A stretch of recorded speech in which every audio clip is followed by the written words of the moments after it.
All right. All right, guys. How's everybody doing? Yeah, unfortunately, the worst part of being a sports fan, your season ending, and so I'm gonna break this one up into a couple videos. First, we'll start out just with the Montreal, just the series in general. And I just want to say full congrats to Montreal, man. I like a lot of people did not see this coming. But full credit to Montreal, man. They employed a system that worked. They shut down Vegas. Mark Stone didn't get a single point. You need something from your captain, and nothing. That's not it. You know what I mean? As much as this one hurts, and this hurts probably more than any of the others, except maybe Game 7, in year 2, but this one stings, and it stings for quite a lot of reasons, and I'll get into those in a little bit. But who's to blame for this one? My vote is gonna be coaching. That's obviously it's the players who need to, but this is the second year in a row where Vegas's offense has dried up in the same round against a team that they probably should beat, that they are better than. And I don't want to hear that on paper thing, Vegas is a better team. Vegas beat Colorado. Colorado is a much better team than Montreal. If Colorado would have won that series, I think they would have steamrolled Montreal. But that's just my opinion. We'll never know on that one. And I'm not going to take anything away from Montreal. They played a great game. They employed a system that worked, that shut down Vegas. They got the young guys on them ELCs. The Suzuki thing is really stinging right about now. They got Cole Caulfield.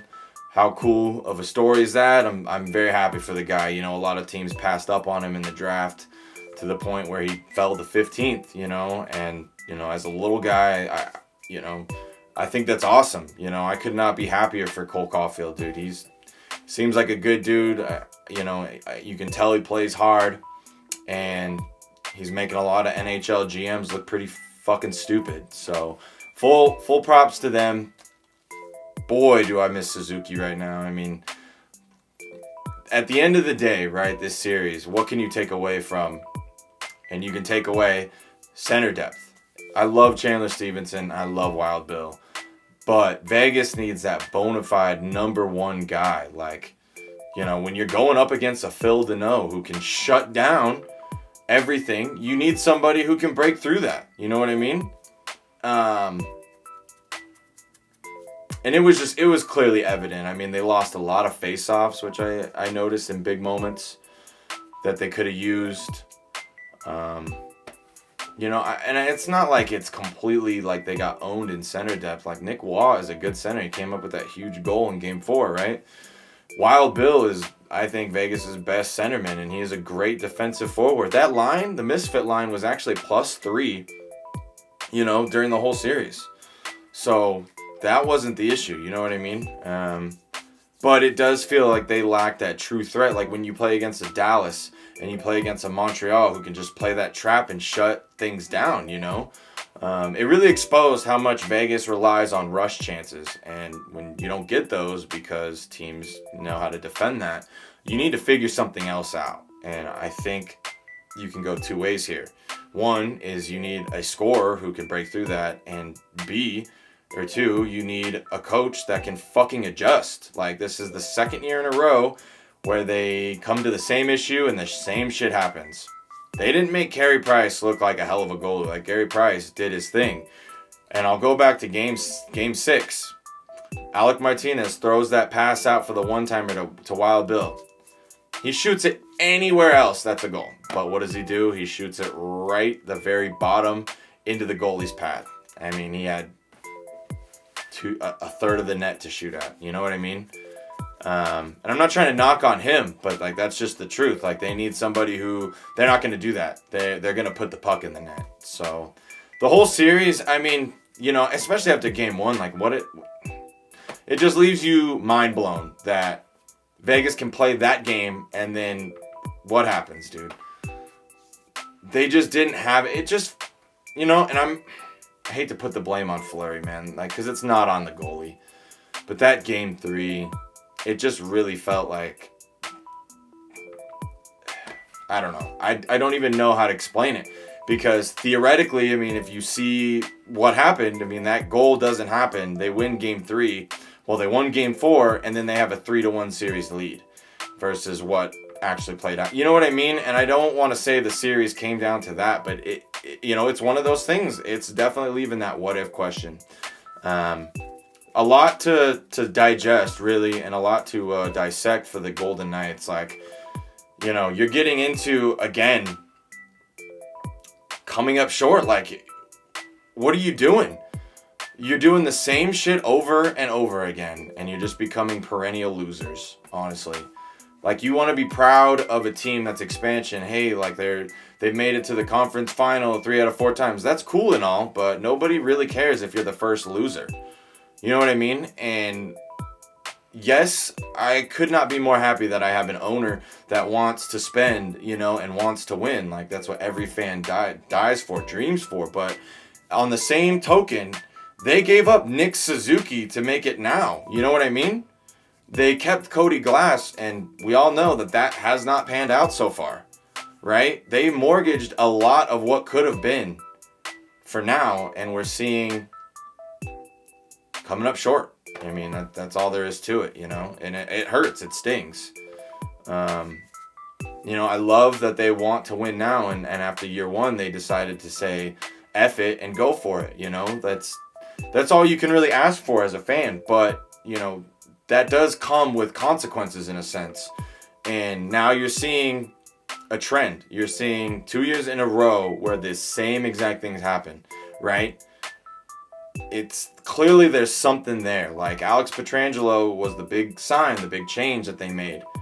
And he was phenomenal. I mean, there's no other way to put it. He was great. He was by far Vegas' best player this series. But, again, scoring.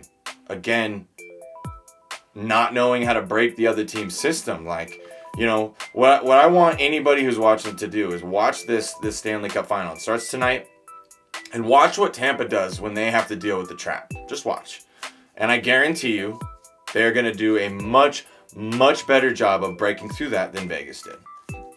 Without a doubt. You're going to see what real adjustments look like, Yeah, this one, it just, it stings on a lot of levels. But just for the moment, going over the series, it's just, why can you not make these adjustments? I mean, you've seen what happens the previous year when you don't make adjustments. Like, you know what I mean? It's a very tough one to dissect. It's like, do you get rid of the coach? Is this on coaching?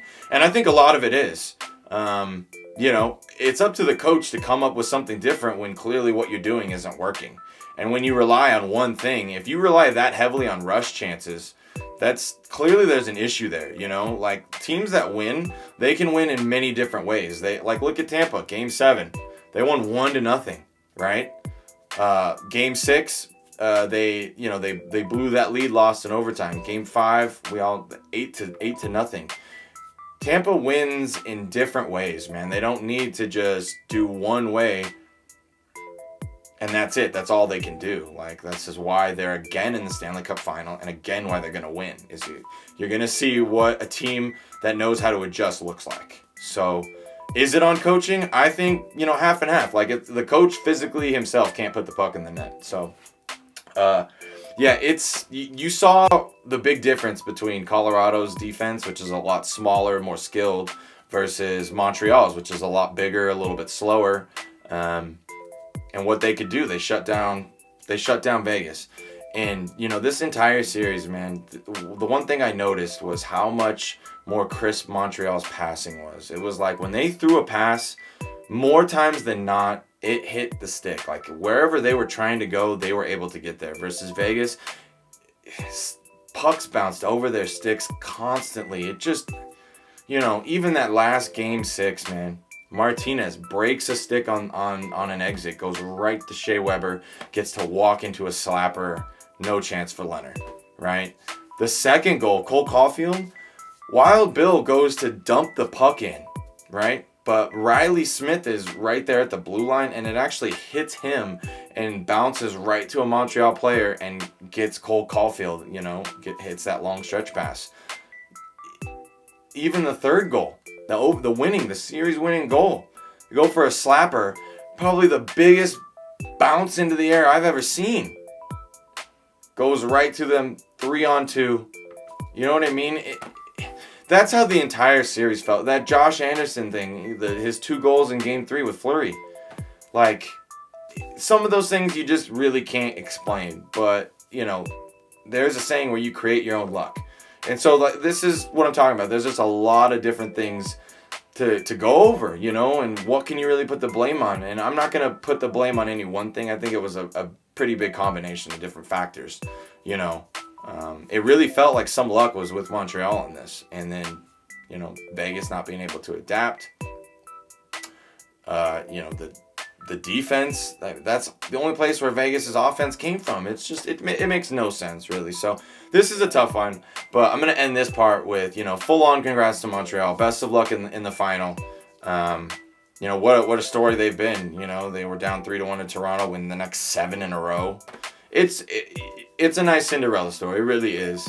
It just sucks being on the other side. And I'm going to end this one with that. Full credit, Montreal. You guys, good luck. Any fans watching this, I don't want to blame anything on officiating or anything like that. Like, Montreal was the better team, and they deserve to win this. So, you want to see how to shut down Vegas? Watch the Western Conference Final or semifinals, whatever, this year and last. And that's what you do. So, some serious changes need to be made, and I'm about to get into those. But thank you guys for watching. Y'all take care, okay?